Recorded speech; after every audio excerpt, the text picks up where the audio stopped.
മൂന്ന് ഭാര്യമാരുണ്ടായിരുന്ന ദശരഥ രാജാവിൻ്റെ ഏറ്റവും പ്രിയപ്പെട്ട പത്നിയായിരുന്നു കൈകേയി.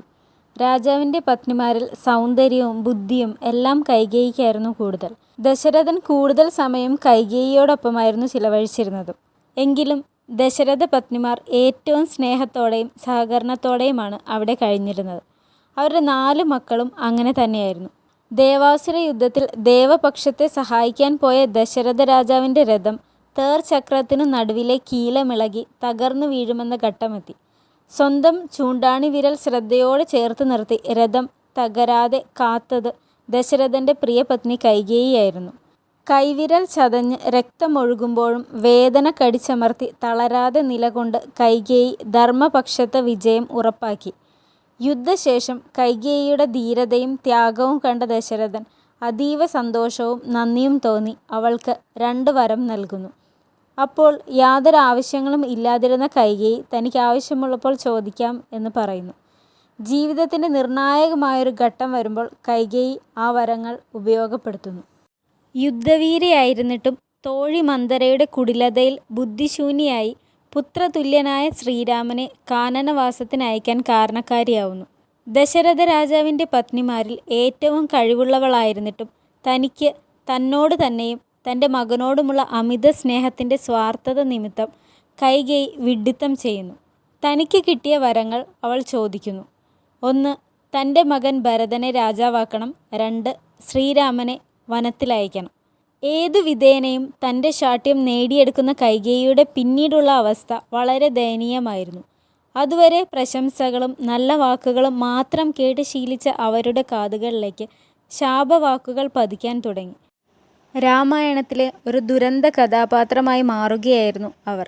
ഔന്നിത്യവും മഹിമയും എല്ലാം ഒരു നിമിഷം യുക്തി മറന്നു നടത്തുന്ന പ്രവൃത്തിയിലൂടെ ഇല്ലാതാവുന്നു. കഥയിൽ ഒരിടത്ത് പോലും ദശരഥ പത്നിമാർ നിലമറന്ന് പെരുമാറുന്നതായോ തമ്മിൽ വഴക്കടിക്കുന്നതായോ ഇല്ല. ഏറ്റവും സ്നേഹത്തോടെയും സഹകരണത്തോടെയും സന്തോഷത്തോടെയുമാണ് അവർ അവിടെ വസിക്കുന്നത്. രാജാവിൻ്റെ മൂത്ത മകനാവും അടുത്ത രാജാവ് എന്നത് എല്ലാവർക്കും അറിയുന്ന കാര്യമാണ്. കൈകേയിയും ശ്രീരാമ പട്ടാഭിഷേകത്തെ ഏറ്റവും സന്തോഷത്തോടെയാണ് അംഗീകരിച്ചിരുന്നത്. അവരുടെ തോഴി മന്ദര വഴിയാണ് ശ്രീരാമൻ്റെ പട്ടാഭിഷേക വിവരം കൈകേയി അറിയുന്നത് തന്നെ. സന്തുഷ്ടയായ കൈകേയി അപ്പോൾ തന്നെ തൻ്റെ കാലിലെ മൂല്യമേറിയ പാദസരങ്ങൾ മന്ദരയ്ക്ക് സമ്മാനമായി കൊടുക്കുകയും ചെയ്യുന്നുണ്ട്. എന്നാൽ അതിനുശേഷം മന്ദരയുടെ ഏഷണി നിറഞ്ഞ വാക്കുകൾ കൈകേയിയെ മാറ്റി ചിന്തിപ്പിക്കുന്നു. ശ്രീരാമൻ രാജാവായാൽ പിന്നെ രാജമാത എന്ന പദവി കൗസല്യയ്ക്ക് സ്വന്തമാവും. പിന്നെ ഭരണവും അവരുടെ കൈകളിലേക്ക് വരും.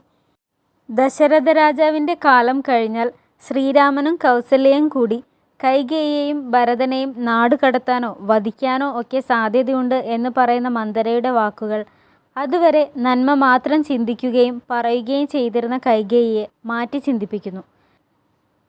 ശ്രീരാമൻ രാജാവായാൽ തൻ്റെയും മകൻ്റെയും നിലനിൽപ്പ് തന്നെ അപകടത്തിലാകും എന്ന ഭയം കൈകേയിയെ പിടികൂടുന്നു.